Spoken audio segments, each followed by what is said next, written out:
Veterinarijos klinikų tinklas 8 drambliai. Pasirūpinsime jūsų augintiniu nuo ausytės iki vadegytės. Jeigu vyras būtų pasakęs, gal tu mieloji neik lik socialinių reikalų ministre. Kokią dovaną aš tikrai gyvenime turiu, vyras niekada man nėra pasakęs ne, skaudu, kai neteisybė, vat kaip tu prisidirbi ir išeina į išorę. Aš tai visą laiką sakau pats kaltas. Kaltink pats save, iš tiesų. Taip. Nėra tokių dalykų, dėl kurių moteris neįsižeistų. Jeigu išgyveni bučinį su Laurinu Kasčiūnu, tai man atrodo jau niekas nėra baisu. Tada staiga vyras kontrabandininkas, nors tai yra visiška netiesa. Ar nemanot, kad tai buvo klaida, tas dalykas padarytas uždarant sienas? Kai sėdi su visais duomenimis, su skaičiais, su žvalgybos informacija, matai didesnį paveikslą ir daug daugiau. Labai dabar eskaluojama geografijos žinių, sakysim, trūkumai, kaip pasakėt, kad Estija turi sieną su Baltarusija. Iš tikrųjų, aš nepasakiau taip, kad tikrai jaučiu didžiulę baimę iš opozicijos, kad nedaug dievė visuomenė nepamatytų, kad kažką gerai darom, kad nedaug dievė aš patiksiu galbūt žmonėm. Vienas iš dabar aršiausių jūsų kritikų, Saulius Skvernelis. Jaučia konkurenciją žmogus. Jeigu vadovaučiau savo UAB-ui, viskas būtų kitaip. Tai jūs tokių net neimtumėte į darbą? Bet politika... Jeigu nepatinka, tai galite iš koalicijos išeiti. Taip. Ir jūs tai priežėt tiesiai Žemaitaičiui. Aš jam eikis esu pasakius daug. Jeigu jūs išeis kaip moterį, jūs jam kelsit antausį. Negali žinoti. Aš jam esu pasakius, kad man šitie šou neveiks. Išlaikysit? Ir sakau vyrui, ką? Sakau, visiškas ša. Sakau, ką darysim? Jis sako, dabar, sako, tu neturi teisės. Tu gali ir sako, ir tu turi iki galo.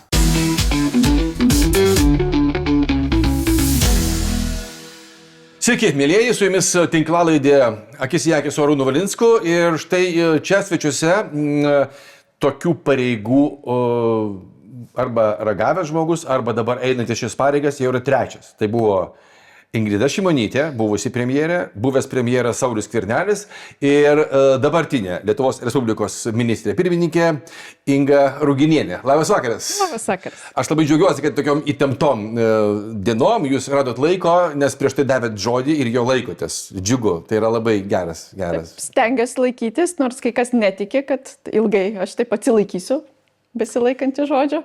Bet sunku. Kol kas laikausi. Gerai, pradėkime nuo esminio klausimo. Jau to laikelio yra pakankamai daug, jis vis didėja. Buvimas valdžioj turi tokį labai paradoksalų dalyką. Jis kaip ir gyvenimas, jis tuo pačiu metu ir ilgėja, ir trumpėja. Tai yra kiek pabuvai ir kiek dar liko. Bet klausimas toks, ar nekyla vis kartais vakarais klausimas savo pačiai, koks velnias nešė mane į šitą galerą? Aš jau tos jausmus visus pergyvenau. 3 mėnuo jau eina, tai visokių buvo jausmų. Ir gailėjausi, ir nesigailėjau, ir džiaugiausi, ir liūdėjau, viskas. Dėl ko dažniausiai gailėjotės, kad ne taip bus, kaip viskas vyksta, ne taip įsivaizdavot? Ne, aš tikrai rožinio akinių neturėjau, aš supratau, kad premjero pozicija, tai kaip daugelis, ne vienas žmogaus nesutikau, kuris man kažkokį tai teigiamą dalyką būtų pasakęs arba teigiamą ateitį man nubrėžęs po šitos pozicijos, nes visi dažniausiai kalba apie susideginimą. Ir koks tu be geras bebūtum, nuostabu, su patirtim, nepatirtim, bet visi sako, tiesiog tai yra tokia pozicija, kai ateina žmogus susideginti. Na ir taip mane motivavo, suprantat, nuo pat pradžių. Tai ta motivacija buvo tokia sudėtinga. Ir man iš tikrųjų buvo ganėtinai sunku, nes aš atėjau iš vienos geros pozicijos, tai profesinių sąjungų, kur tikrai turėjau jau savo vardą. Jau įdirbį tam tikrą, tada nuėjau į ministeriją, vėl susikūriau irgi savo vardą. Socialinių reikalų, nes tai susijusi su darbo profsąjungos. Tikrai taip, ir tenais man sekėsi tikrai neblogai, ir reitingai mano buvo labai labai geri. Ir tas toks žingsnis, kurio dar iki šiol kai kurie žmonės nesupranta. Galėjau aš tikrai būti ministrė ir toliau augintis reitingus ir keliauti tuo tokiu lengvesniu keliu. Bet, atsitiko taip, kaip atsitiko. Tai tikrai dar turiu vilties, kad galėsiu kažką nuveikti šitoj pozicijoje. O iš tiesų veikti yra ką? Aš pamenu, kai mes su kolegomis laidoje 15 min, Valinskas žino, mes išgirdom 4 kandidatūras ir mes visi vienbalsiai pasakėme, kad iš šių 4 Inga Ruginienė tikrai turi mažiausiai šansų ir praktiškai. Ir mes buvom po to susitikę su kolegomis, su jumis, dar buvote tik tai paskirtoji premjerė, dar nebuvo davusi priesaikos. Mes pripažinom savo klaidą, atsiprašyti nebuvo už ko, nes spėjimas buvo tiesiog pagal tą informaciją. Ar jūs pati nustebot, kad iš 4 numerio, kurio dažniausiai būdavo įvardinama žiniasklaidos, staiga tapo ta pirmąja ir vienintelė? Aš pirmiausiai nustebau, kad aš iš vis 4 buvau. Tai man buvo čia labai didelė nuostaba, nes tikrai nebuvo taip, kad aš kažkada kažkam sakiau, kad labai norėčiau šitos pozicijos. Niekada nebuvo taip, kad tiesiog laukiau, kada atsilaisvins šitą kėdę, kad greičiau įšokti į ją. Tai dėl to, kaip sakau, ta istorija labai paprasta, išvažiavau atostogauti ir prieš atostogas turėjom valdybos posėdį, kur viską nusprendėm, kad viskas bus gerai. Ir aš visiškai ramiai, be jokių telefonų, mane vyras išvežė pailsėti 2 savaitės ir aš labai puikiai pailsėjau. Ir kai grįžau, įsijungiau telefonus, tai pirmas buvo skambutis iš mano bičiulės, kuris sakė, tu dabar atsisėsk, sako, ir nesijaudink. Ir aš nesupratau, apie ką jinai kalba. Sako, tu tik nesijaudink, sako, skyriai tavo pavardę aptarinėja. Dar nebuvo net kalbos apie tai, kad Gintautas Paluckas atsistatydins. Tai aš dar taip apibariau, sakau, taip negalima, nes žmogus net nesiruošia dar atsistatydinti, o jūs jau aptarinėjate kitas kandidatūras. Sakau, kas čia per nesąmonė. Ir pasijuokiau po to su vyru. Malonu, kad aptarinėja pavardę, bet labai juokingai viskas atrodė. Bet nejuokingai, kai žiniasklaida pradėjo aptarinėti jau viešai. Tai jau tada supratom, kad jau gali būti ir nebejuokinga. Bet turėjom labai didelę viltį, kad iš tikrųjų tų kandidatūrų tikrai socialdemokratų partijoje yra puikių, kas galėtų užimti šitą poziciją. Ir patį Mindaugą Sinkevičių tikrai palaikiau, tą patį Eugenijų Sabutį tikrai palaikiau ir iki paskutinės minutės ir tikėjau, kad jie bus ir tas galėtų būti tikrai puikūs premjerai. Dar vyrui skambinau, kai prieš Mindaugas jau atsisakė, bet Eugenijus sutiko, sakau, mes išgelbėti, jam taip ir pasakiau. Jūs čia, taip sakant, pasijutot kaip Žana Dark, kurią veža ant laužo sudegint. Ir jis taip apsidžiaugė, sako, taip, viskas Eugenijus sutiko, viskas gerai, mes su juo tikrai turėjom pokalbį, tokį rimtą, sakau, viskas gerai, sakau, mes išgelbėti, sėdėk ramiai namuose. Ten tas prezidiumas formaliai tik praeis, viskas bus gerai. Ir po to jau net nenorėjau skambinti, kai prezidiumas praėjo. Čia, žinot, panašu, kaip žmona sako, tai bus vakarėlis darbė, bet grįšiu normaliai, paskui skambina paryčiais. Aš, žinok, negrįžau, bet buvo labai rimtų priežasčių. Taip. Ir tada, o ką vyras pasakė, kai jau paaiškėjo, kad teks eiti? Jis mane visą laiką palaiko. Tai prieš tai dar, kai buvo pavardės aptarinėjamas, mes turėjom irgi rimtą pokalbį, lygiai taip pat kaip ir prieš einant į politiką, prieš einant net į rinkimus į konfederacijos pirmininkės, mes visada turim tokią tradiciją su vyru susėsti ir aptarti daug dalykų. Ir be šeimos palaikymo aš nežengčiau šito žingsnio jokių būdų. Taip sakant, jeigu vyras būtų pasakęs, gal tu mieloji neik lik socialinių reikalų ministrė, jūs būtumėt sutikus? Mūsų santykiai yra tokie, man vyras nenurodytų, ką reikia daryti, bet mes su juo pasitarėm ir priemam bendrą sprendimą, nes aš suprantu su kiekvienu mano žingsniu ir atsakomybė tenka ir pačiai šeimai. Jam irgi keičiasi gyvenimas, dėl to aš visada pasitariu su šeima ir mes priemam bendrą sprendimą. Ir šiuo atveju irgi mes buvom viską apkalbėję, pliusus, minusus ir vyras mane visą laiką palaikė. Vat kokią dovaną aš tikrai gyvenime turiu, tai ką tik be tokio visiškai beprotiško besugalvočiau, vyras niekada man nėra pasakęs ne, bet visada susėsdavom ir pagalvodavom, o kaip tai įgyvendinti. Dėl to galbūt man ir visai neblogai karjeros galimybė susiklostė, nes tikrai tą palaikymą visada jaučiau. Tai ir šiuo atveju irgi pakalbėjom, bet lygiai supratom ir rizikas, supratom, ką tai galėtų reikšti, dėl to abejonių abudu turėjom. Ir, aišku, kai jau tas įvyko, viskas gerai, vyras sako, yra kaip yra, bet po to kitos 2 savaitės buvo labai sudėtingos, kai tokios mes buvom abudu tokio šoko šiek tiek būsenai. Tai negaliu sakyti, tikrai 2 savaitės tai buvo tas laikotarpis, kai reikėjo mums susivokti, kur mes patekom, nes tokio dėmesio, kokį gavom, mes abudu nesitikėjom. Ir čia greičiausiai buvo tas Gintauto paliktas šleifas tiesiog ir per jautri tą zoną ir tą erdvę, į kurią mes papuolėm. Ir ten ir vyras tikrai buvo labai, labai nustebęs ir to labiau, kad ir apie jį buvo visokių negražių dalykų ir mes jautėmės labai taip, ne tai kad nemaloniai, bet žinot, kaip skaudu, kai neteisybė, vat kaip tokie mes abudu esam. Negalvojot, kad tiek bus daug visko, ne? Ne, ir būtent to tokio, kad, žinai, kai pavyzdžiui, jeigu tu prisidirbi ir išeina į išorę, pats, aš tai visą laiką sakau pats kaltas. Pats save, iš tiesų. Taip. Jeigu išgėręs įkliuvai už vairo, tai, kas tau pylė gerti. Tai tu žinai, o kai tokio buvo visiškai tokių dalykų, kur, tikrai neteisybė, kas labiausiai užgavo, įžeidė? Jūs ar šeimos narius? Aš pati niekada neįsižeidžiu, nes aš jau pripratus prie viešumo ir aš labai daug dalykų jau galiu.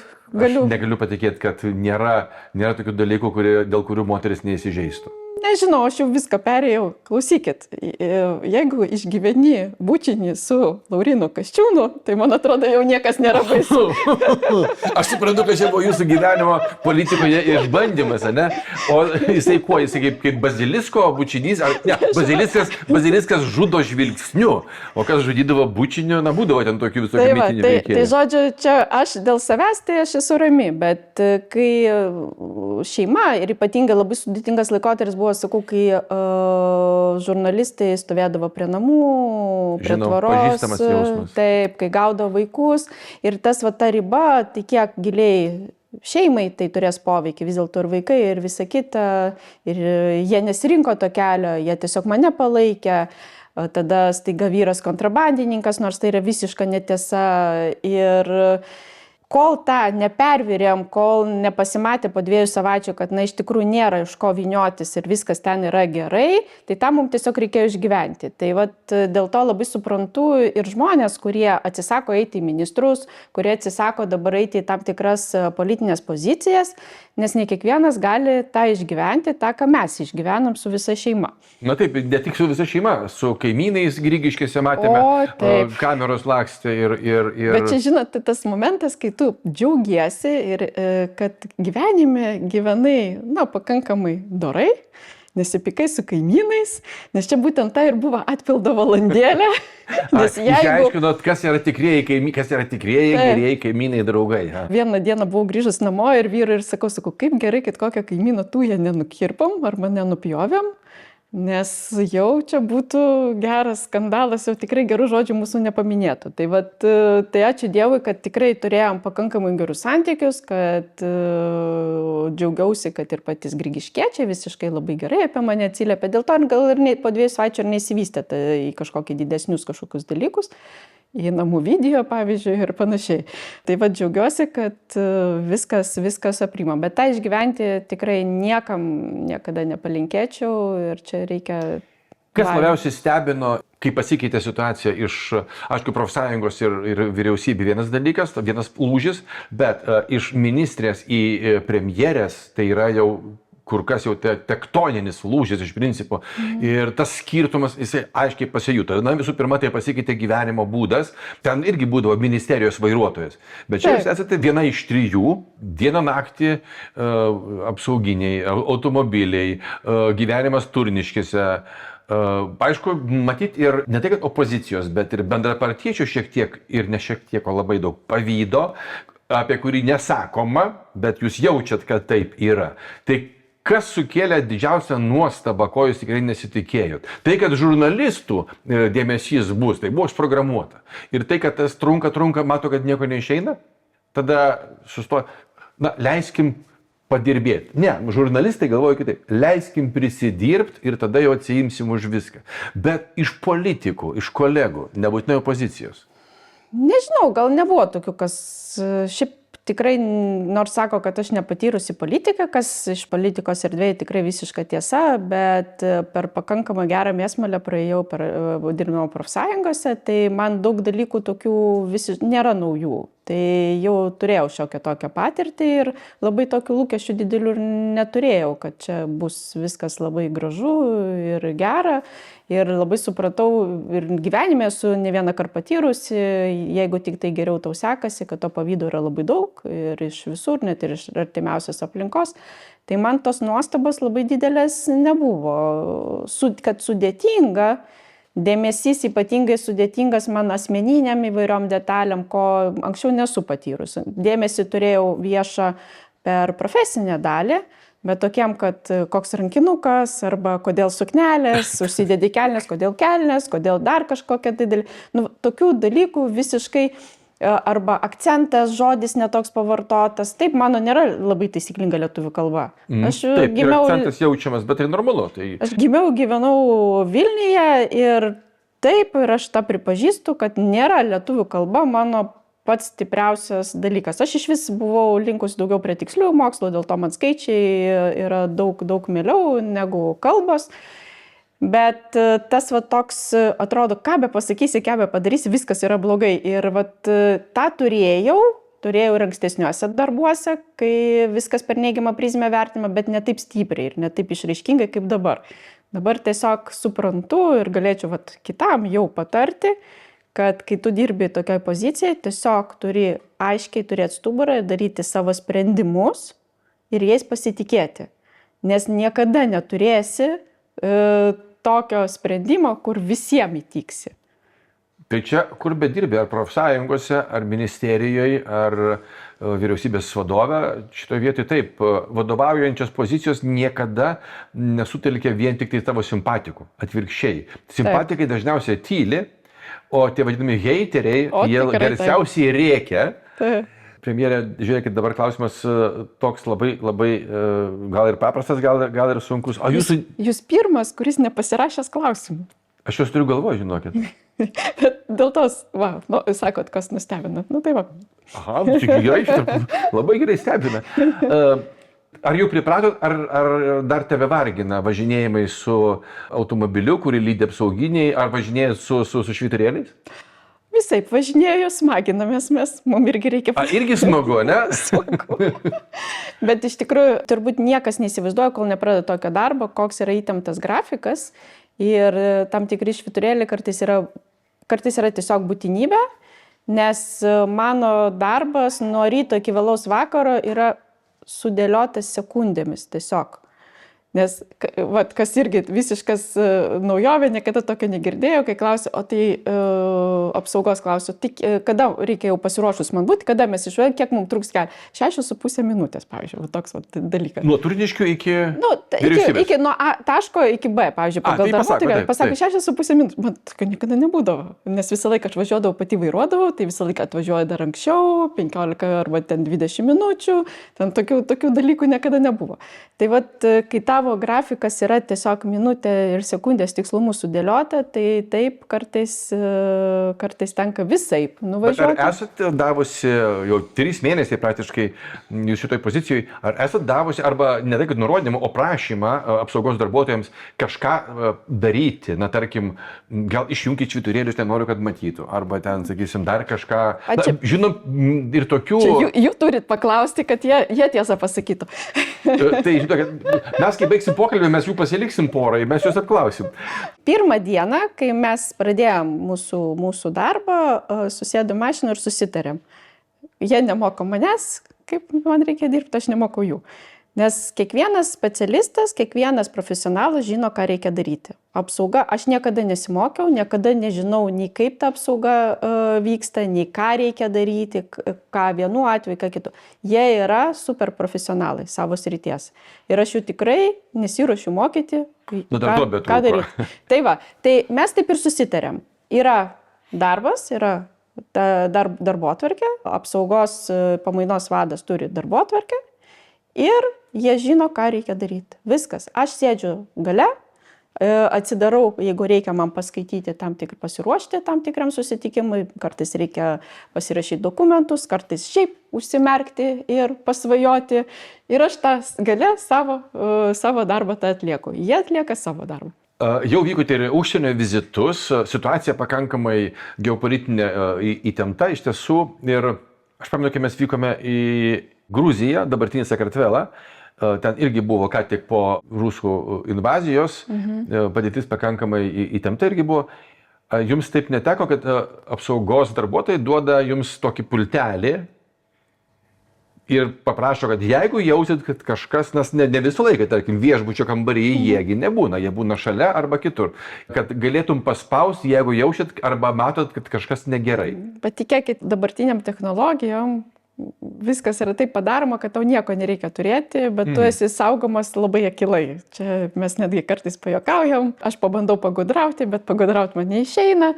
Šita apsauga, kurią tikrai aš tikiu, kad prezidentas ir Seimo pirmininkas tą patį irgi turi, tai yra aukščiausio lygio profesionalai. Aš tikrai nesu gyvenime mačius tikrai tokio profesionalumo, kai tiesiog tu kai kurių dalykų net kaip paprastas žmogus nematai, bet viskas yra tuo apgaubiamas esi tokio apsaugos skydu.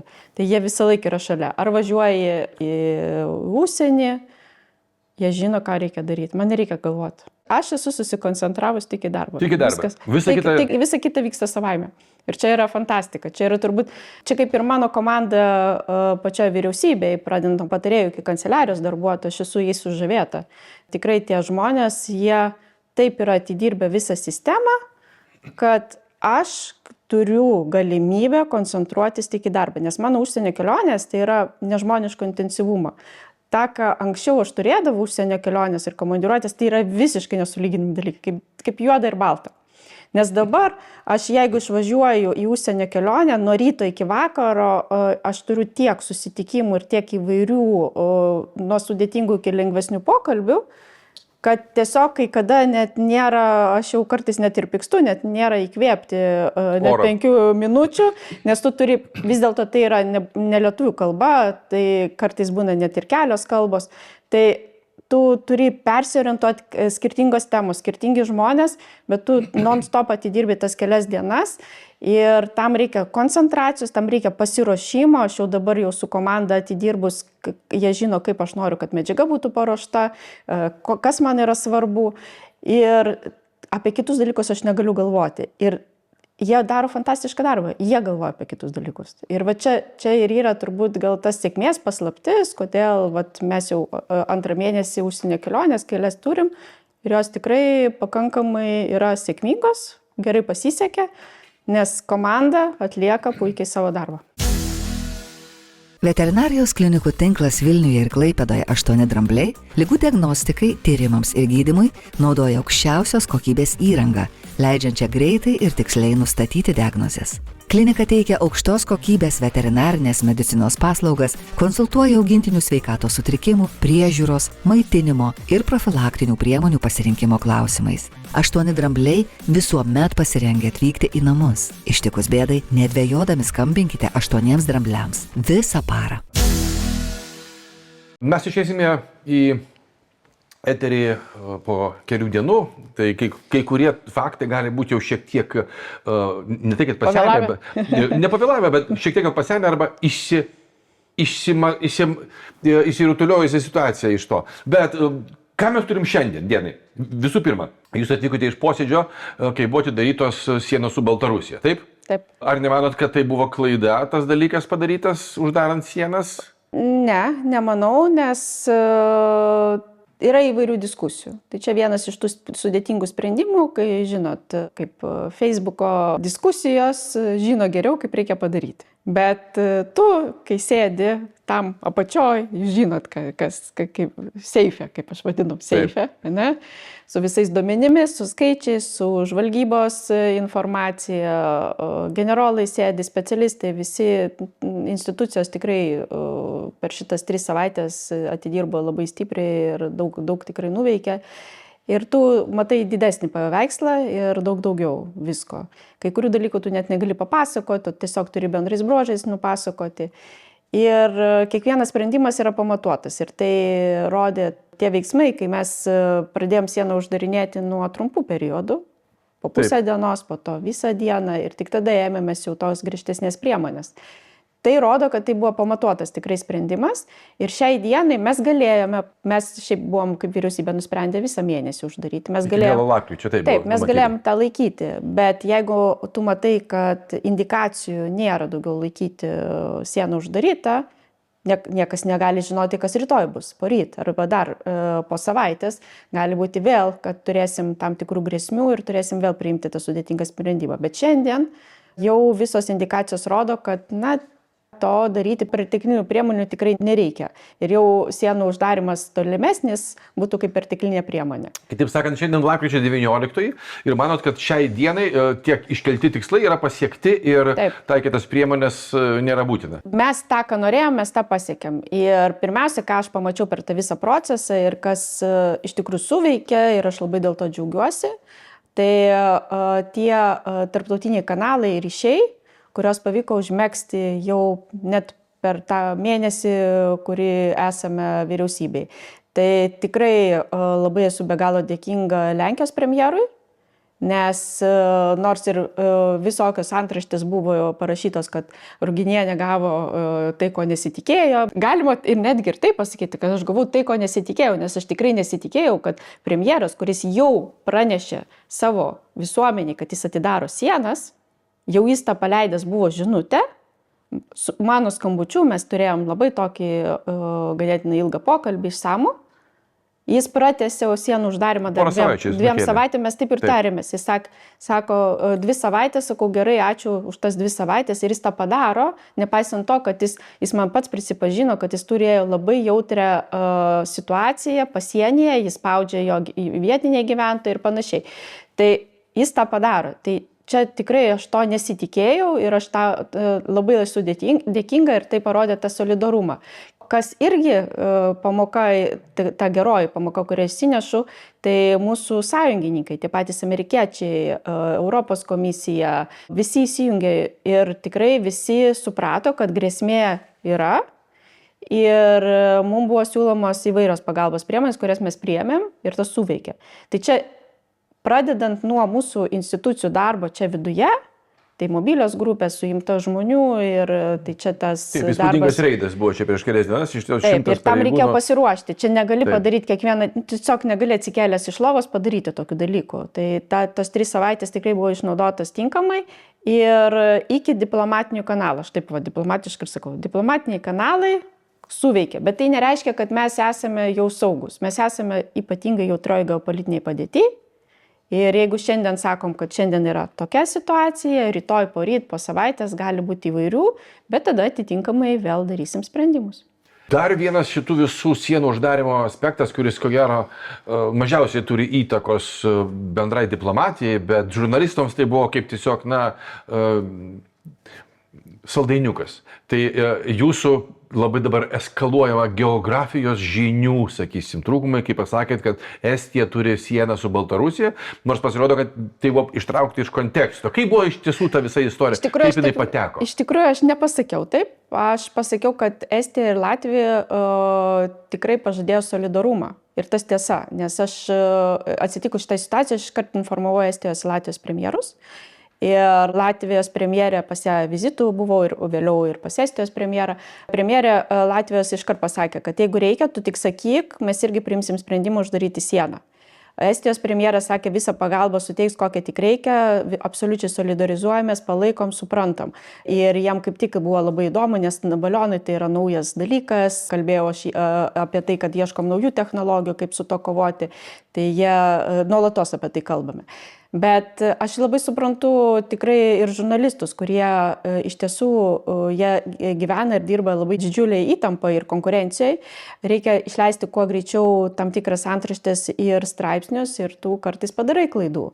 Ir tikrai labai džiaugiuosi, kad buvo pripažinta ir man tikrai rašė žurnalistė, jos vadovas, pripažinęs, kad tai buvo tiesiog klaidinga antraštė. Jie greitai labai ją ištaisė, bet žinot, kaip Lietuva nebeužtvenksi upės bėgimo. Print screenus padarė, Visur per visas socialinius tinklus, reiškia, nutekėjo tą klaidingai antraštę, aš po to į Facebooką įdėjau tą tikrąją antraštę, parašiau, kad prašau, turėkite tikrąją antraštę, bet visiems buvo labai labai smagu aptarti mano geografijos žinias, bet čia jau ne pirmas kartas. Pirmas man toks buvo šokas, kai buvo su kultūros protestuotojais, irgi antraštė išėjo, kad nediktuos opozicija ir gatvė ar kažkas tai kažkoks tai žodis buvo išėjęs, man nediktuos, ką reikia ministrų pasirinkti ir aš apie nieko nesakiau. Aš opoziciją tikrai sakiau, bet apie jokius nei gatvė, nei nuorodai į protesto nieko nesakiau, bet antraštė tokia išėjo. Visi vėl print screenus padarė, žurnalistai pakeitė tą antraštę, supratė, kad tikrai klaida. Ir netgi kas įdomiausia, įdomus faktas, Ulbinaitė, kuri sėdėjo, o aš tada iš tribūnos, kaip tik kalbėjau tą kalbą, sėdėjo, klausė gyvai mano kalbą ir aš persėdau tada jau tiem klausimam atsakymam į vyriausybės valandą ir jinai manęs klausė, sako, tai kaip tu galėjai tai pasakyti? Sakau, bet taigi tu sėdėjai ir žiūrėjai ir klausėjai gyvai, tai argi, sakau, jūs negirdėjot, kad aš taip nesakiau? Ar jūs, sakau, kalbą mano klausot, ar jūs antraštės tuo metu skaitot? Pažįstama situacija. Tai ir jinai taip nutyla, bet čia buvo tas pirmas toks dalykas, kur man galvoju, jo, gali būti ir taip, ir jau, kaip sako, tas upės jau nesustabdysi. Ir dabar su geografijos žiniom, kai visi pasidžiaugia, kaip pašoko ant kaulų. Oi, kaip gerai. Bet galvoju, ką daryti? Taigi sakėm, kad nieko neišmano. Taigi, ta situacija su ponia Ulbinaitė, man pažįstama, netgi buvo šiek tiek sudėtingesnė. Kai 9 metais daužė Seimo langus, buvo tie neramumai, buvo susitikimas, buvo atvykęs Norvegijos parlamento vadovas. Mes turėjom kaip tik darbinius dalykinius pietus. O čia buvo neramumai. Ir tas pats, vienas iš Seimo vicepirmininkų, Gediminas Kirkilas, jisai buvo ten. Aišku, spauda bus kaip parašė, kad vietoj to, kad susitiktų su protestuotojais, Valinskas pietauja su užsienio ambasadoriumi. Nors tai ne ambasadorius, tai yra parlamento vadovas atvykęs. Ambasadorius, aišku, buvo, jis privalo pasitikti. Ir buvo ir Seimo vicepirmininkas Gediminas Kirkilas. Kitą dieną posėdėje buvo aptarinėjama ta situacija ir Gediminas Kirkilas ir socdemai buvo pirmieji, kurie aiškino, kaip jūs galėjote sau leisti pietauti su ambasadorium, kai čia tokie neramumai. Aš nesupratau apie ką.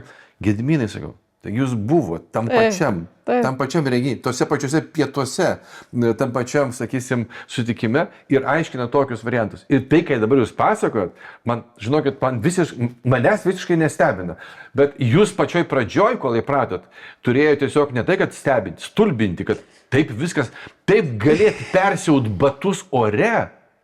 Taip, čia sugebėjimas. Bet čia toks priemu, kaip sakau, niekada nei vieną darbuotoją nebaudžiau už klaidas. Svarbiausia, kad žmogus pripažintų klaidą ir iš to pasimokytų. Tai lygiai taip pat ir suprantu, kaip ir sakau, suprantu absoliučiai žurnalistinį darbą, tai yra labai sunkus ir įtampą keliantis darbas. Žurnalistai taip, bet ar dėl kolegų, nesvarbu, kad jie opozicijoje, kad jie tiesiog taip naudojasi, jie buvo tam renginy ir paskui apsiminta, kad nieko nežino. Tai čia žinot, kaip čia turbūt jau opozicijos toks, nežinau, priemu kaip... Pareiga?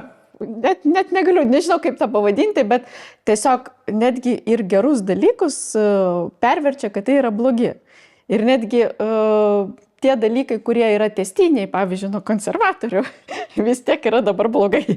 Tai va, čia toks, matyti, yra laikotarpis, kai viskas yra stengiamasi parodyti per negatyvą, tam, kad nedaug dievai neišlystų pozityvas.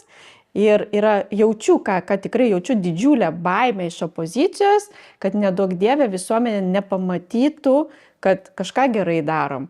Kad jos labai labai stipriai baimino, kad aš šypsausi, kad aš galbūt geresnės nuotaikos, kad nedaug dievė aš patiksiu galbūt žmonėm. Tai yra baisiausia, kas gali nutikti. Jūs norite jiems patikti? Aš nenoriu, bet jie bijo, kad aš patiksiu žmonėm.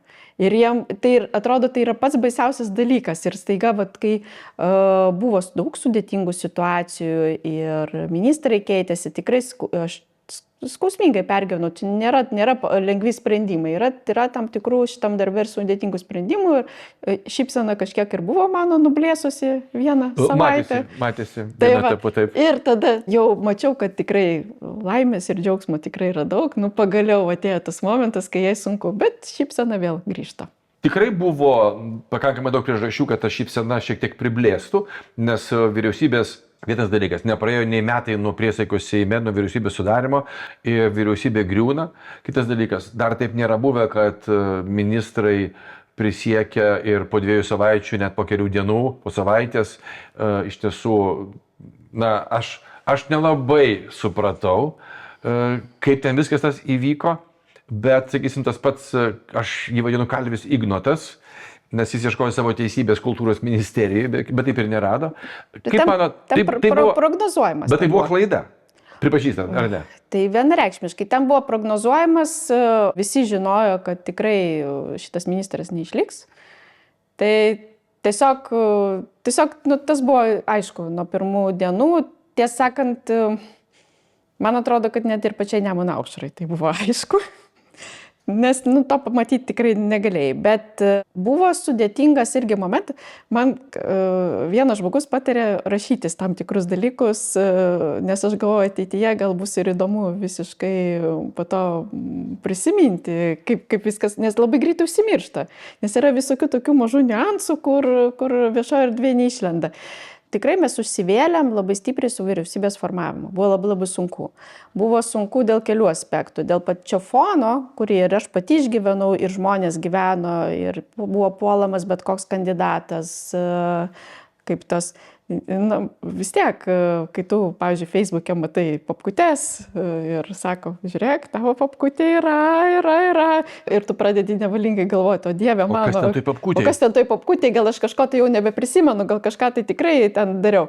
Bet ir tas psichologinė įtampa labai buvo didelė. Antra, su prezidentu buvo sudėtingi buvo kiek santykiai. Manot, kiek galit sau leist pasakyti, kiek dėl šito, ko gero, vienas iš trumpiausiai dirbusių ministrų, neskaitant premjero Šimėno, kur 3 dienos buvo karjera, bet buvo tokie laikai. Mes dar nesukalėm rekordą. Dar nesukalėm. Su viceministru sukalėt, bet mes grįšim prie to klausimo. Kiek manot, kad dėl to ministro su kultūros genų skirimo, kiek procentų atsakomybės turėtų prisimti prezidentūra? Jūs teikėt, tokia procedūra. Jums pateikė koalicijos partneris, pirmas žingsnis. Aš tai norėčiau, kad dėl atsakomybės mes kalbėtume ne apie vieną žmogų, apie visą procesą. Apie visą politinę... Apie visą mėnesį, kur tikrai buvo sudėtingas vyriausybės formavimas. Tikrai sudėtingas. Ir tas ministerijų pasikeitimas, ir juk buvo vienas... Kas inicijavo pasikeitimą, sakysim, energetikai į kultūrą? Tai jau tik priėjom prie taško, kad mes negalim energetikoje paskirti ministro, nes visi kandidatai buvo blogi.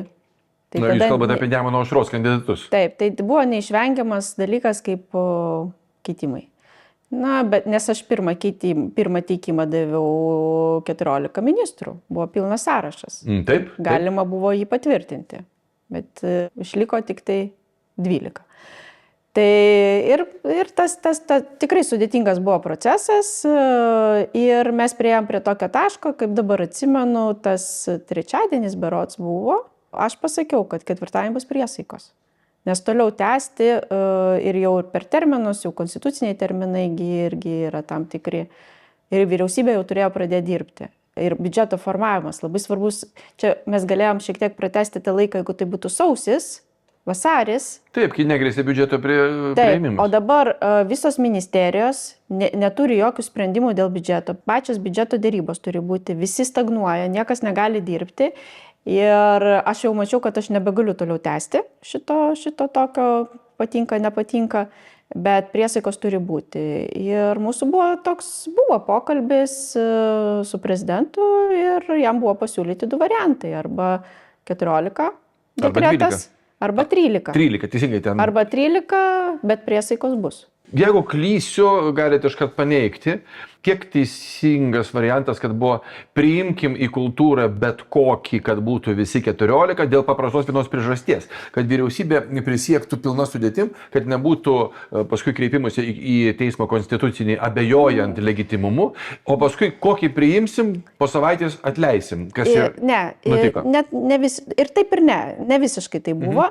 Aš buvau pasirengusi ir jau tikrai su ekspertais buvau aptarusi ir 13 variantą ir išėjimą į priesaikas. Nebuvo man baisu, kad po to kažkas kreipsis į konstituciją dėl to, kad... Čia ne pirmas kartas, beje. Čia ne pirmas kartas ir aš tai jau buvau išsianalizavusi, aš visus variantus jau turėjau A, B, C variantą, kaip galėtų būti, dėl to manęs tai visiškai negazdino. Dėl pačio Ignoto, tai Nemuno aušra jį pasiūlė. Tikrai galiu pasakyti, per tą vieną pokalbį jo pažyma tikrai nebuvo kažkokia tai, aš ir galimybės didelės, ir prezidentas detalesnę pažymą buvo užsakęs. Tikrai ten kažkas tai tokių kritinių taškų nebuvo. Na, ir neišlindo ir per viešą erdvę, kad kažką tai jis būtų pavogęs arba dar kažkokiu tai dalyku.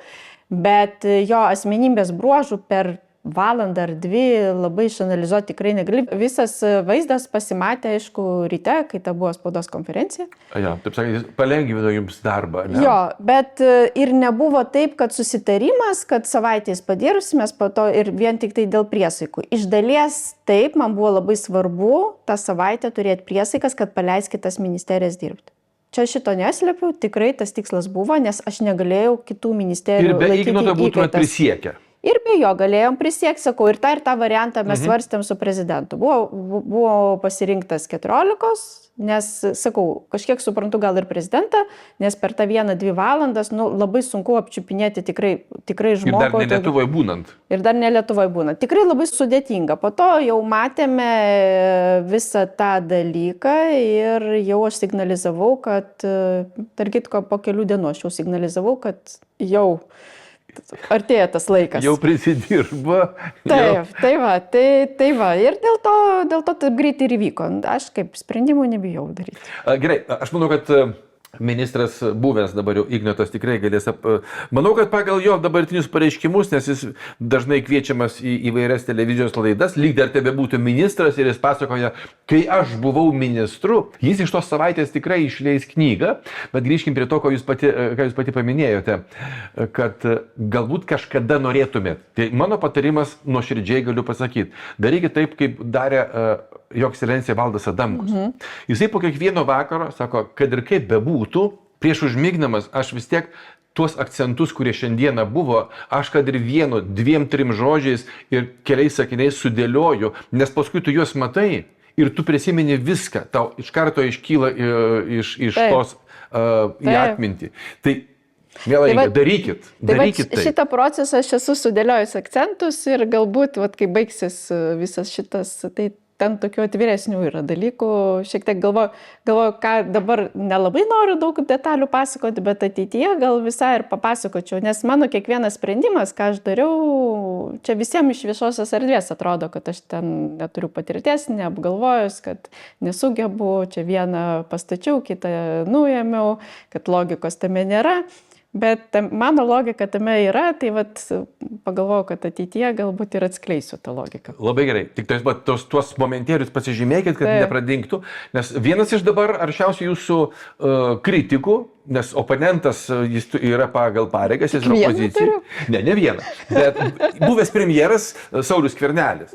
Jaučia konkurenciją žmogus. Jaučia konkurenciją. Kad bus geresnė premjerė, negu buvo premjerų Skvernelis. Jis labai jaučia konkurenciją ir aš tai labai jaučiu ir nelabai suprantu. Jis tikrai patyrė žmogus visose srityse ir iškalbą turi, protingas žinių. Man atrodo, jis turi jaustis tikrai tvirtai. Tai jam netgi siųsčiau žinutę, kad tegu jaučiasi tvirtai, tegu nepergyvena. Aha, gerai, tai suprantu, kad jūsų partijos pirmininkas, kad ir laikinas Mindaugas Sinkevičius, jis sako, kad Inga Ruginienė tvirta, labai stipri ir tada galim pasiūsti jos pačios pasakymą Skverneliui. Taip, aš stipri, nepergyvenkit, būkit, oponuokit. Gerai, kas ten nutiko šitoj vietoj, kur visi sako, nu čia tikrai nepatyrusios vyriausybės vadovės ir pačios vyriausybės klaida 3 viceministrai, kai nėra ministro. Nu, 2 išėjo dabar. Tai ir gerai, ir nieko čia baisaus. Atėjo ministrė, susidėlio savo komandą, kas yra visiškai normalu. Bet čia, žinot kaip, mums visą laiką atrodo iš išorės, kad mes žinom, ką reikia padaryti, o antra, labai žinodami, ką daryti, vadovavomės įvairiais stereotipais ir nusistovėjusiam taisyklėm. Ir mums atrodo, kad mes išlysti iš to kiauto tikrai negalim, nes, o Jėzau, nedaug dievė, nes kažkas tai bus blogo. Bet reikia lysti iš to kiauto ir reikia atnešti tam tikrų naujovių. Tai pirmiausia, kai aš mačiau, kad tikrai užtrunka tam tikras procesas, kurio aš tikrai norėjau, ir ministerijoje tiesiog atsirado tokių darbinių momentų, kur tiesiog turėjo būti žmonės, kurie gali daryti sprendimus. Raminta yra nuostabi ministrė, bet jai darybos buvo ir dabar dar vis tęsiasi su švietimo bendruomenė. Jai tikrai krūvis labai didelis, yra sporto bendruomenė, kurie irgi yra tam tikrų pokyčių ir jai reikia dėrėtis. Tai norėjusi nuimti šiek tiek nuo jos krūvio ir tam laikinam sprendimui atnešti tokį, aš jam daviau šansą galbūt būti ir nelaikinais. Čia nuo jų viskas priklausė. Tuo kartu mes sutarėm, kad ateina 3 žmonės, kurie padės tiem kasdieniam dalykam, nes jau aš žinojau, kad greit atsiras ministras. Aš jau savo žinojau tą dalyką. Tai ir tie žmonės turėjo tikrai šansą. Ir jeigu mes kalbam apie tą viceministrą, kuris greitai paliko, tai aš jums pasakysiu, aš pati su juo kalbėjau ir taip, greičiausiai tai buvo mano klaida ir tą turbūt reikia pripažinti. Nes jis mane įtikino, kad jis turi ryšį su kultūros bendruomenė, jis pats iš kultūros bendruomenės ir jis turi ryšį ir jam bus lengva bendrauti. Nes tos 2 kitos viceministrės, jos viena buvusi, kita naujai, vis tiek tos patirties tokios ne iš kultūros bendruomenės, o aš tikrai norėjau žmogaus, kad būtų iš kultūros bendruomenės. Ir aš jam, ir mes sutarėm, sakau, ateik, jeigu tu parodysi, kad tu tikrai tą ryšį turi, su kultūros bendruomenė, galėsi likti, nesvarbu, kas ateis ministrų, galėsi tenais ir likti. Bet nepasiteisino, kartais nepasiteisino tie variantai. Kaip vadovas suprantu, kad ne visada, kaip lūkesčius didelius uždedi, bet ne visada jie pasiteisina. Šio kartu, kaip su kultūra, man nesiseka. Nesiseka kol kas, taip. Tikėsime, kad ministrė... Dabar tikiuosi, kad pasiseks. Čia įdomiausio dalyko, kad vienas ministras labai trumpai, viceministrai taip pat. Ministrė buvo paskirta, paskui neprisiekė. Na, įdomių dalykų iš tiesų yra dabar... Čia žinot, kaip jeigu vadovaučiau savo UAB-ui, viskas būtų kitaip. Tai jūs tokių net neimtumėte į darbą. Bet politika yra šiek tiek sudėtingesnis reikalas. Kiek jūs esat nesavarankiška tokių sprendimų priėmime? Čia pats dažniausias dalykas. Kaip aš ir sakiau, gyvenimas parodys, kiek aš savarankiška ir nesavarankiška. Tai man atrodo, kad kai kurie sprendimai, kuriuos aš padariau, tai rodo, kad aš tikrai absoliučiai esu savarankiška. Bet vis tiek patirėt spaudimą iš tų pačių koalicijos partnerių, bet... Skaičiau šiandien jūsų labai tvirtas pasisakymas, ne dėl sienų, mes apie tai jau šnekėjom, bet kad jeigu nepatinka, tai galite iš koalicijos išeiti. Taip. Ir jūs tai priežėt tiesiai Žemaitaičiui. Aš jam eikis esu pasakius daug rimtesnių dalykų. O jis yra hamavojęs jums į akis? Ne. Man nėra ir aš taip nesuleidus jam niekada. O jeigu staiga jam išsprūstų, mes žinom, kad jo charakteris toks dar liežuvio nevaldymas. Gautų atgal, jis tą žino. Tikrai? Taip. Žodžiais aš suprantu atgal. Ar gali būti, kad jūs tada pasielgsit ne kaip premjerė, o kaip moteris? Jeigu jūs įžeis kaip moteris, jūs jam kelsit antausį. Negali žinoti. Bet aš žinokit, turiu dabar kozirių rankovėje, aš turiu apsaugą. Oho, supratau. Ai, tai turit pasakyti, jūs turit vieną iš tos būdinčios, sakysim, grupės narių, kad, jeigu pasakysiu kažkokį sutartą žodį, tai jūs jau turit duoti Žemaitaičiui į dūdą. ir patikėkit, čia tai nuostabų žmonės, kurie apgintų mane tikrai. Bet iki to niekada nepriejom ir tikrai... Aš manau, kad neprieisi. Viešoje erdvėje jis visko prisako, bet mes turėjom ne vieną sunkų pokalbį, negaliu sakyti, buvo visokių pokalbių, bet jam jis puikiai žino, kad tikrai jis gali prieš savo rinkėjus rodyti savo šou. Bet aš jam esu pasakius, kad man šitie šou neveiks. Jūs norite pasakyti, kad jis jūsų privengia, ar net bijo? Mes taip kontaktų sumažinom iki minimumo. Neslėpsiu, su Robertu Puchovičiu mes turim geresnį kontaktą, mes kažkaip tai labai daug įvairių darbų sudėliojam, nes aš esu konkretus žmogus. Vat, aš ateinu padaryti rezultatą. Man turi būti 1, 2, 3 ir jau ta ir komanda jau pradeda priprasti. Aš tų bla bla bla visokių sąmokslo teorijų, man tai yra laiko gaišatis, aš tikrai neturiu tiek laiko kaip premjerė, sėdėti po 1, po 2 valandas, kažko tai klausyti apie tam tikrus dalykus. Yra 1, 2, 3 arba darom arba nedarom. Kodėl darom? Viską susidėliojam, einam ir toliau įmamės kito klausimo. Tai dėl to aš visą laiką savo aplinkoje ir ieškau irgi tokių žmonių, kur 1, 2, 3 galiu greitai susišnekėti be jokių papildomų ten tokių aptarimų. Tai tikrai Robertas yra tas žmogus iš Nemuno aušros, kur man patinka, kad jis yra konkretus ir su juo gali ateini, pasakai, yra tokia problema, kaip sprendžiam.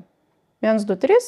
Arba sprendžiam, arba ne. Arba sprendžiam, arba ne. Taip. Mes su kolegom buvo iškėlę tokią idėją ir manau, kad dabar būtų pats laikas ją patvirtinti arba paneigti, kad kodėl jūs taip dabar drąsiai, aišku, jūs nesate partijos pirmininkė, kol kas tai yra Mindaugas Sinkevičius, jūs nesat parlamento vadovė, kurie žiūri darbus, kaip patvirtinti, sakysim, vyriausybės atneštus įstatymus arba priimti arba nepriimti, bet jūs esate premjerė, kuri turi užtikrinti vyriausybės darbą. Ir šitoj vietoj man panašu, kad galų gale socdemai susiprato, kad jie turės pakankamą daugumą, net jeigu Žemaitaitis nuspręs pasitraukti iš koalicijos, nes iš jau 19 narių pusė maždaug nuspręs likti. Kad ir to paties Puchovičiaus vadovaujami, jie pasakys taip, Žemaitaitis prisišnekėjo ir mūsų pusė išeina su Žemaitaičiu, kita pusė lieka. Jūs paskaičiavot, kad taip galit būti? Aš šito, žinokit, tikrai nevertinau ir tą dar kol kas sunku įvertinti. Bet tokią galimybę jūs esate aptarę su kolegomis? Tiesą sakant, neaptariam, visokių yra pasvarstymų. Tai kiekvienoj frakcijai, kiekvienas kalba, ar išliks ta frakcija, ar neišliks, apie mūsų frakciją irgi visai kalba, ar te 502 išliks ar neišliks, gal kažkas tai nubirės.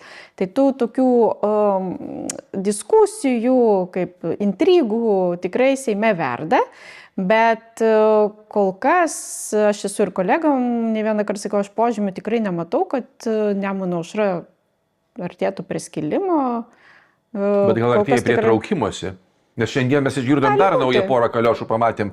Prieš tai buvo, kad biudžeto nepalaikysim, nes ta 0,38 plus prie 5 tai per daug. Budrys dabar jų, kaip sakant, labai ant smaigalio, ant taikiklio. Tai kaip diena, taip naujiena. Tai čia šitas tęsiasi nuo pat pirmos dienos. Noriu pasakyti dabar mūsų žiūrovams, kurie stebi, kad jūs kaip premjerė galite pasakyti apie savo pirmą pagal dydį koalicijos partnerį, neklausykit, o žiūrėkit, ką jis daro. Neklausykit ant. Aš tai noriu pasakyti, kad žiūrėkit, ką vyriausybė daro. Bet kas įdomus toks momentas, kad tie likę 2 Nemuno aušros ministrai, žemės ūkio ir aplinkos, mes kasdienius darbus aptarinėjom. Mes puikiai dirbom, viskas gerai, dirba žmonės ir visa vyriausybė dirba ir tikrai džiaugiuosi ir kitų partnerių ministrais, mūsų socialdemokratų ministrai įsivažiuoja, tarp kitko su Robertu Kaunu, jau šiandien aptariam labai daug dalykų, jau matosi, kad žmogus tikrai įsigilinęs su ta pačia Vaida.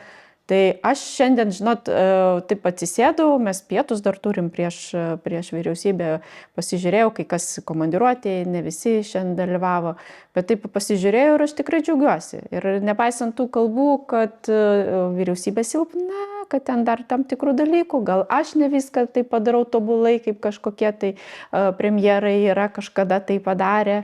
Bet aš žiūriu į vyriausybę ir aš džiaugiuosi, kad žmonės visi orientuoti į darbą, visi per pietus, tai nėra jokios kitos kalbos, kiekvienas kažkokį tai klausimą iškelia, kaip čia tas pasiginčia tarpusavyje, suranda kažkokius tai kompromisus. Ir man iš šalies tavo sriubą, šiandien valgau ir žiūriu iš šalies. Ką valgėt, tikrai... irgi kažką žuvies, kaip ir praeitį? Ne, šiandien tokį troškinį, bet mes gerai mus maitina, tikrai skaniai, tai ir valgo aš sriubą, kopūstienė buvo šiandien.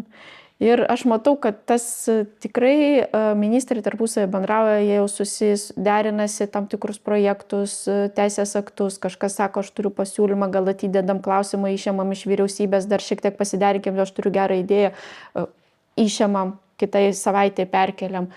Ir tas darbas verda. Ir nepaisant to, kad kas nori pasišildyti, žinot, tos spinduliuose, parodyti, koks jis svarbus, per kažkokias nesąmonės, intrigas ir panašiai, vyriausybės darbas verda. Balionus, kaip bebūtų, yra tokie pokyčiai įvyko per šitas 3 savaitės, kokių per daug metų niekada nebuvo.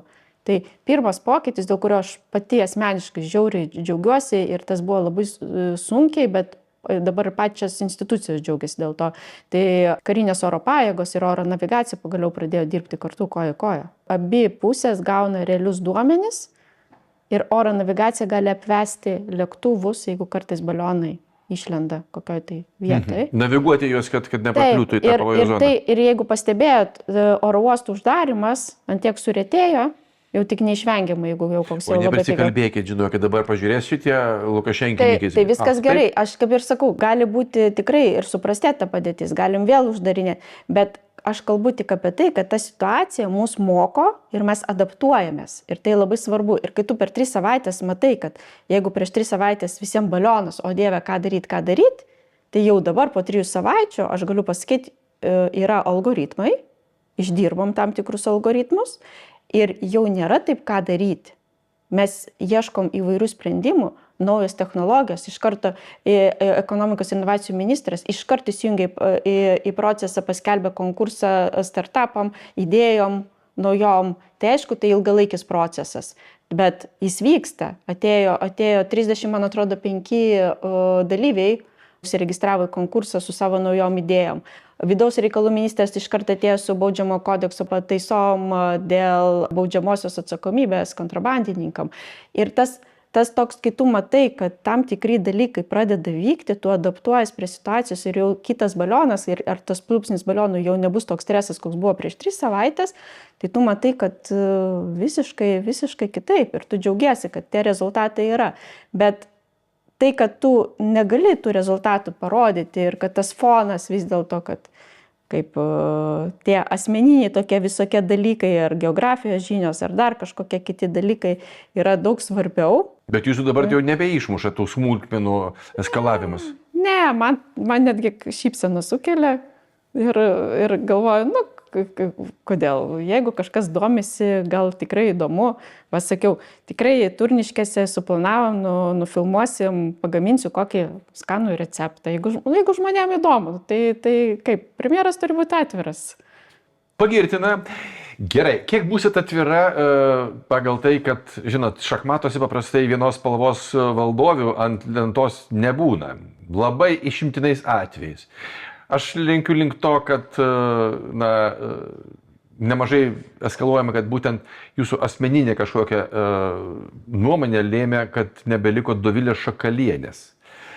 Ir ta nuomonė labai dažnai eskaluojama, nes smagu labai. Suprantat? Čia jau nebe vyriausybės darbas, čia jau serialas. Čia, dvi konkuruojančios moteris, dėl ko susipyko, kas nutiko. Kas ten nutiko vis dėlto? Bet kaip įdomu, kažkaip tai tas lytiškumas vis tiek žaidžia kažkokią tai rolę. Taip. Nes pavyzdžiui, tas pats Skvernelis, ką jis daro, tai jis irgi konkuruoja, bet taip nėra. Niekas per tą prizmę nenagrinėja, kodėl, vienai ir kiti dalykai.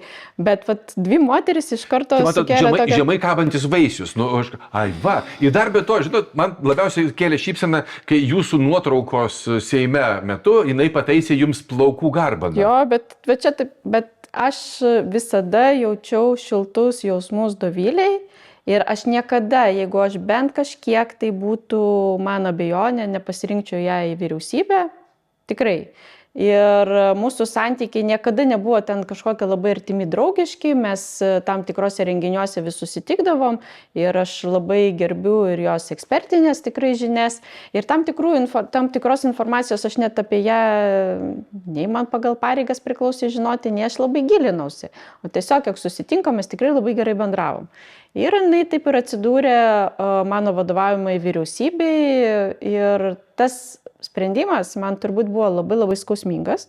Vienas iš skausmingesnių tokių momentų per 3 savaitės. Ir tai ir buvo iš dalies ta priežastis, kodėl šypsena kuriam laikui dingo, nes sprendimas buvo labai nelengvas. Ir aš žmonės esu per gyvenimą išmokusi vertinti pagal darbą. Ir čia jokio nėra, aš nebijau konkurencijos. Aš suprantu, kad aš esu laikinas žmogus šitam pasaulyje ir būtų labai kvaila dabar pergyventi, kad kažkas tai yra geresnis, gražesnis, didesnis ir panašiai. Tu niekada nežinai, kiek tu būsi vienoje ir kitoje pareigybėje, kiek tu būsi iš vis šitam pasaulyje.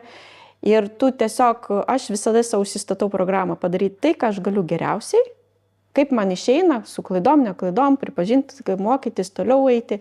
Bet aš konkurencijos tikrai nebijau. Man tiesiog tai sukelia kai kada šypseną, jeigu kažkam tai iš tikrųjų kažką jaudina. Bet aš žmonės vertinu pagal darbą. Ir visada sakiau ir savo ir ministrų visam kabinetui, ir patarėjų komandai, dirbkite savo darbą sąžiningai ir dirbkite taip, kad premjerui neskaudėtų dėl jūsų galvos. Tai yra mano didžiausia svajonė, kaip mes klausim. Kokia svajonė? Tai yra mano didžiausia svajonė. Bet jeigu nepavyksta tam tikri dalykai ir jeigu aš matau, kad darbe bus problemų, tuomet aš kaip vadovas, kad ir koks man būtų labai skausmingas sprendimas, aš jį padarau. Aš noriu sveikos aplinkos, aš noriu normalaus darbo ir kad ateitų žmonės, kurie tą aplinką sveiką sukurtų. Ir čia sprendimai, dėl ko taip atsitiko, tai buvo visiškai, absoliučiai dalykiniai ir susijęs su darbu. Nes tos pačius šiltus jausmus aš ir dabar jai puoseliu. Pas mane jokio negatyvo. Tai be jokios abejonės, čia būtų keista, jeigu nepasinaudotų tokia akivaizdžia, sakysim, scenarijaus rašymo galimybė. Čia moteriškumai išlindo. Nes tai yra labai paprasta ir žmonėms labai paprasta surašyti. Aš turiu vieną klausimą. Kai jūs nunešėt Dovilės Šakalienės atstatydinimą prezidentu, ar jis bandė jūs kažkaip atkalbėti, ar tiesiog išklausė ir pasakė, ką darysi, taip ir darom. Kaip nutiko? Kaip ten viskas buvo? Taip ir buvo. Nebandė atkalbinėti. Bet jūs prieš tai išdėliojot ne tik tai... Ne tik pareiškimą. Mes dėl ko džiaugiuosi, kad su prezidentu tikrai galiu jam paskambinti bet kada. Tikrai tas yra toks dalykinis ryšys pas mus tikrai labai yra geras. Ir kai tada atėjo, man tikrai, kaip ir sakau, skaudus buvo ir tas spaudos konferencijos net nenoriu prisiminti, kokia ir prieš tai buvo ir po, bet mes su juo labai dalykiškai pakalbėjom, aš be abejo išdėsčiau savo argumentus, jis irgi savo tam tikrus dalykus, nes jis irgi su jagi dirbo irgi tampriai. Ir mes tiesiog labai ramiai priėjom prie bendro sprendimo. Nebuvo jokio pas mus nuomonių išsiskyrimo, bet mes ramiai tiesiog priėjom prie sprendimo ir daugiau galbūt laiko skyrėm kalbėdami apie tai, kad kaip toliau, koks mano matymas, ką aš galvoju, komanda, kitas žmogus ir panašiai. Tai tam skyrėm daugiau laiko. Dar vieną klausimą, kurį aš pažadėjau jums pateikti šiandienos metu. Neseniai, tiesiog filmuojant vieną laidą, grimerė baigė grimuoti prieš filmavimą. Ir jinai taip nuoširdžiai paklausė, kaip manat, ar bus karas? Ir aš sakiau, aš perduosiu jums šitą klausimą. Aš manau, kad, aš turiu savo nuomonę, bet aš paklausiu premjerės. Ką jūs galvojat? Nereikia gąsdinti, nereikia prognozuoti, nereikia būti ten, sakysim, orakulų kažkokiu. Jūsų asmeninė nuomonė, kaip moters, kaip žmonos, kaip mamos. Karas yra skirtingo pobūdžio. Tai jeigu mes kalbame apie tą karą, kas vyksta Ukrainoje, tai artimiausiu metu tikrai jo nebus. Ir net ir specialistai rimčiausiai kalba apie tai, kad net čia pasakysiu net ir visiems skeptikam, kurie sako, kiek galim remti Ukrainą. Tai yra tokia labai liūdna tiesa, kad kol Ukraina kariauja, tol karas neteina pas mus. Taip. Deja, taip yra. Ir dėl to ta parama Ukrainai yra iš mūsų pusės yra labai svarbi. Nes mes ne tik suprantame, kad ne tik humaniškų paskatų dėka mes remiame, bet mes lygiai taip pat saugojamės nuo karo remdami Ukrainą. Mes tikime tą pergalę ir mes remdami mes kartu ir suprantame, kad Ukraina šiai dienai yra apsaugos skydas Europoje nuo karo. Bet jeigu mes kalbame apie šiek tiek kitokius veiksmus, kurie šiai dienai vyksta, tai tam tikro kaip informacinio karo arba kitokių požymių. Hibridinių tų visų variantų. Hibridinių atakų. Mes kaip ir lik ir kariaujam. Ir jau labai seniai, tarp kitko čia neišeis. Tai balionai viena iš tų akcijų beje. Pabėgėlių. Taip. Balionai, įvairios informacinės botai ir dezinformacija. Dronai, kurie skraidė pas mus ir pas Lenkus, Estus. Tada yra specialiai kūriama ta jautri emocinė atmosfera, jaudinami žmonės, kad jie priešintųsi, kad vyktų chaosas viduje šalyje. Tai tie dalykai vyksta. Ir tai vyksta jau labai labai seniai. Ir dėl to labai svarbu suprasti tos saugiklius ir savo veiksmus, ką tu darai. Tai šiai dienai mes, ką šalyje jau dabar darom, tai kovojam su tuo tokiu dezinformacijos ir visokių kitokio pobūdžio karų, bet remdami Ukrainą ir investuodami į savo gynybą, be abejo mes ruošimės tai X dienai, kuri tikiuosi, kad gal ir neteis. Bet tikrai nereikia gąsdinti žmonių, kad čia rytoj poryt jau bus karas. Nebus. Tikrai nebus ir mes tam esame pasiruošę. Tai kol Ukraina tikrai stovi ir garbingai stovi, mes turime laiko pasiruošti. Jeigu nenorim kariauti savo šalyje su ginklu rankoje, kovokime Ukrainoje su savo pinigais. Be jokios abejonės. Čia yra pats... Ir man atrodo, kad labai svarbu ir svarbus labai žingsnis, kad Ukraina laimėtų. Tada galbūt... Jūs tikit tuo? Aš manau, kad mes visi privalom to tikėti. Ir daryti viską, kad tai taptų realybė. Ir daryti viską, nes jokių būdų negalima abejoti. Nes ta abejonė tai ir yra dezinformacijos dalis. Tai visur įdėk abejonę bet kuom. Bet kuom. Čia lygiai taip pat, kaip vis paskleidžiamas toksai naratyvas, toks abejonių šleifas, kad, žinot, tai aš už juos nebalsavau, kad atseit čia yra tik tais laikinai valstybė administruojanti kažkokią kompaniją, kad tai nėra valdžia, kur yra, jeigu yra valdžia nelegitimi ir taip toliau, sukelti abejonės, kad valdžia yra neveiksni, nieko nedaranti, taip pat kaip ir su tais pačiais balionais. Tai žiūrėkit, tai kokia čia valstybė, kokia čia kariuomenė, kas čia to, kad viskas vyksta ir nieko negali padaryti. Visiškai nauja diskusija įsivyravo, kad patys lietuviai tos balionus vos nekelia. Leidžia ir patys gauna. Jo, patys su jais kovoja ir iš vis pasižiūrėkit, ir čia visiškas yra baltarusių naratyvas, kad pasižiūrėkit, jie suminėja žmonės, tai Lietuva žemėje, ne? Taip. Tai akivaizdu, kad balionai tai yra lietuvių. O ko mes čia dėti?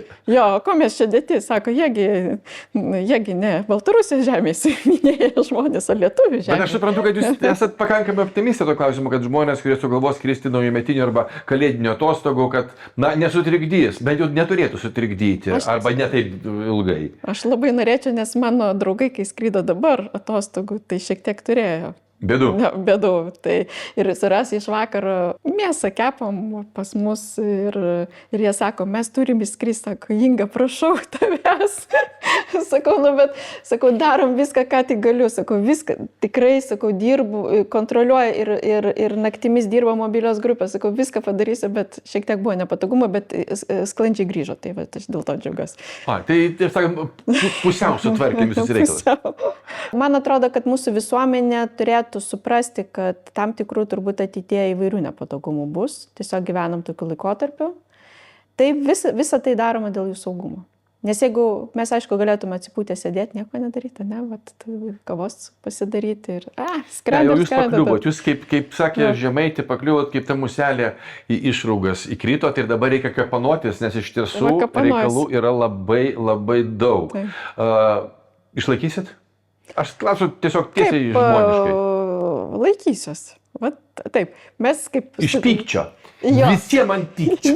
Mes žinokit, taip pat, va čia visiška tokia asmeninė detalė. Kažkurį tai vakarą sėdėm su vyru ir sakau vyrui, nu ką, sakau, visiškas sakau, ką darysim. Jis sako, dabar, sako, tu neturi teisės. Dabar iš pykčio turi sako, daryti. Turi, sako, ir tu gali, ir sako, ir tu turi iki galo. Sako, viską tu darai gerai, sako, viskas, einam į priekį. Ir tie žodžiai, nes sakau, va, šeimos palaikymas yra labai svarbu. Ir dabar išlaikysim. Kad Gerai. Ir kokios prognozijas bebūtų ten iki vasaros, ne iki vasaros, vat iš principo išlaikysim. Na, visi sako, tai iki Velykų, iki šviežių bulvių ir taip toliau, tai čia žinot tokie. Bet dar vienas darbinis klausimas. Trumpai, aiškiai, biudžetą priimsit? Aš manau, kad turim priimti, nes rekordinis tikrai biudžetas skiriamas gynybai. Ir Taip, tas, kad beveik 5 milijardai eurų. Ir kokias bebūtų kritikos jam, mes tikrai įspūdį padarėm savo sąjungininkam.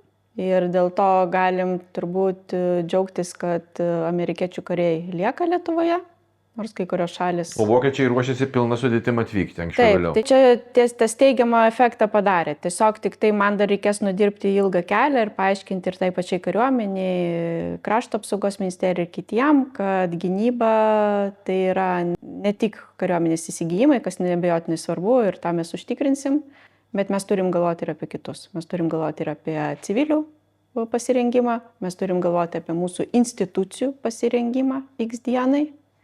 Nes ką parodė ukrainiečiai ir jie duoda labai geras pamokas kiekvieną dieną, visi tik susitelkę gali iš tikrųjų kovoti už laisvę, bet taip negali būti šalyje, kad vien tik tai paleisi kariuomenę į apkasus ir visi kiti gali būti atsipūtę, nes jau šalis bus apsaugota.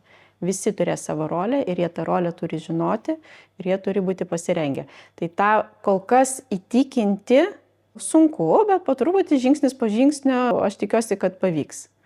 Aš noriu palinkėti vieną dalyką, jums sėkmės vienoje srityje. Aišku, kariuomenės aprūpinimas, sakysim, krašto apsaugos ministerijos biudžetai, visa kita juda, akivaizdžiai juda į priekį, nematytais tempais, bet aš visiškai pritariu jūsų nuomonė, kad vien tik tais karių pasiuntimas į pozicijas arba, sakysim, atlikti savo darbą neišspręs, jeigu mes nebūsime paruošę visuomenės. Tai būtent visuomenės atsparumas visom, sakysim, galimom provokacijom ir čia, ko gero, didžiausias yra krūvis švietimo ministerijai. Tai, kad jauni žmonės, jauni mokiniai, vaikai, būsimieji mūsų valstybės, tie, kurie mus pakeis, kad jie būtų atsparus tam ir būtų, sakysim, širdį ir galvoje turėtų tą meilę Lietuvai ir norą priešintis, kategorišką norą priešintis tokiems dalykams. Tai čia būtent švietimo ministerijos artimiausių, net ne metų, ne kadencijų, dešimtmečių uždavinys. Bet sutikit ir mūsų tėvų.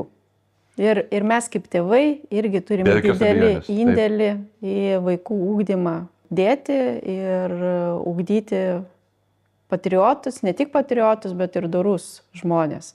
Tai kai kiekviena šeima irgi supras, kad tas indėlis yra labai svarbus ir kad šeimoje darbas yra pagrindinis ir labai sudėtingas ir plus, kaip sako, švietimas, visos kitos rytis, tada aš manau, kad mes matysim tą pademonstruotą drąsą, kokią demonstruoja dabar Ukraina. Tikrai įspūdinga ir aš vieną dieną norėčiau matyti, kad ir mūsų šalis lygiai tą pačią drąsą gali pademonstruoti.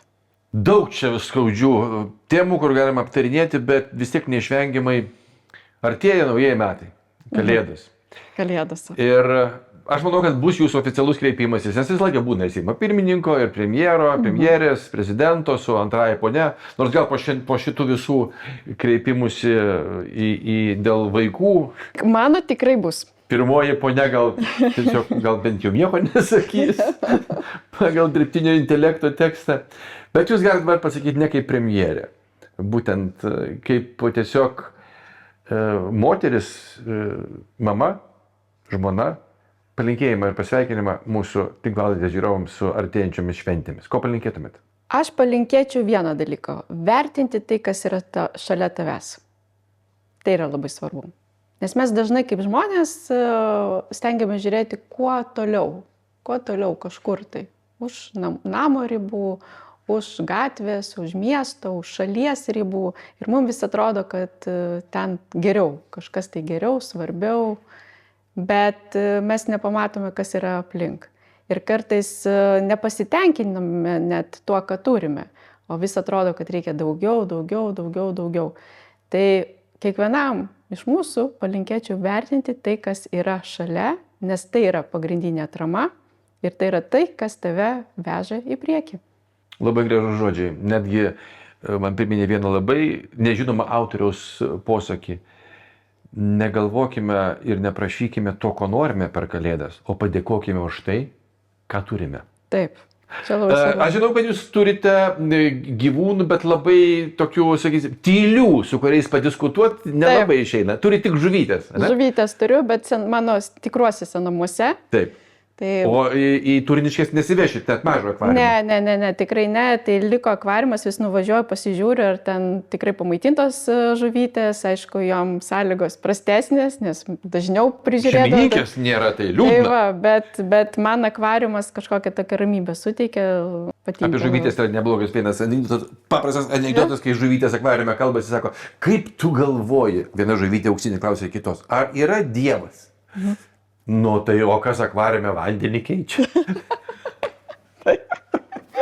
Tai man džiugu matyti jūs besišypsančią, besijuokiančią ir jeigu sugalvosit, nežinau, ar žuvytėms kartais prireikia paramos, 8 drambliai. Čia yra šuniukai, katės, visi kiti dalykai, bet jeigu kreipsite, žinokit, aš užtarsiu žodį, kad ir žuvytės prižiūrėtų ir pagydytų, tai jums mūsų laidos draugų bičiulių dovana. Ir aš turiu specialią vieną dovaną jums. Aš labai džiaugiuosi, kad jūs čia buvote. Nes šie namai yra Ingos namai ir jūs jautėtės kaip namie. Galima sakyti ir taip. Ir aš turiu jums dovaną asmeniškai nuo kitos Ingos, Inga Valinskienė kvepalai, vardiniai. Aš laiminga. Ir aš labai tikiuosi, kad jūs tokia ir būsite, nes, kaip sakė Mindaugas Sinkevičius, jūs esate stipri moteris. Aš nežinau, čia yra vardiniai Ingos kvepalai, kurios sukūrė Aistis Mickevičius. Ir jis prieš tai buvo susitikęs su ją. Sako, man reikėjo pakalbėti, pajausti, kokia jinai, kaip yra ir kas čia turėtų būti. Ir pasakė, va čia yra kvepalai stipriai moteriai. Aš nerandu geresnės progos juos padovanoti. O Jėzu, ačiū labai. Prašau. Ačiū. Labai geras tas dalykas, laiminga, aš jau girdėjau ne vieną kartą, kaip yra nauda ir pagalvojau, kad labai geras derinys. Bet žinokit, čia jums tinka visai kadencijai, aš laiminga, aš darbinga ir taip toliau. Tai žinokit. Taip ir naudosiu, kiekvieną kartą prie žurnalistus atsistojus, pradėsiu nuo šito. Aš laiminga ir iškart pasikvėpinat, kaip ar panašu. Aš labai dėkingas, kad radot šitoje įtemptoje darbotvarkėje laiko, aš labai tikiuosi, kad ir jums tai buvo naudinga atsipalaiduoti. Šiek tiek pabėgti nuo tų klausimų, kai jūs bando remti prie sienos, jūs buvote nuoširdžiai, graži, žavinga ir laiminga. Būkit tokia ir žinokit, kuo geriau jūs jausitės dirbdami mums, tai tuo laimingesni mes būsim matydami ir turėdami tokią valdžią. O jums ačiū už gerą emociją ir už tai, kad tikrai taip smagiai pabendravom. Ačiū. Jeigu ką, pasimatysim kažkada ateityje, tikėsimės geromis progomis. Ponios ir ponai, šį vakarą akis į akį tinklalaidėje viešėjo Lietuvos Respublikos ministrė pirmininkė Inga Ruginienė. Ačiū, sėkmės vyriausybei ir jums asmeniškai. Dėkui.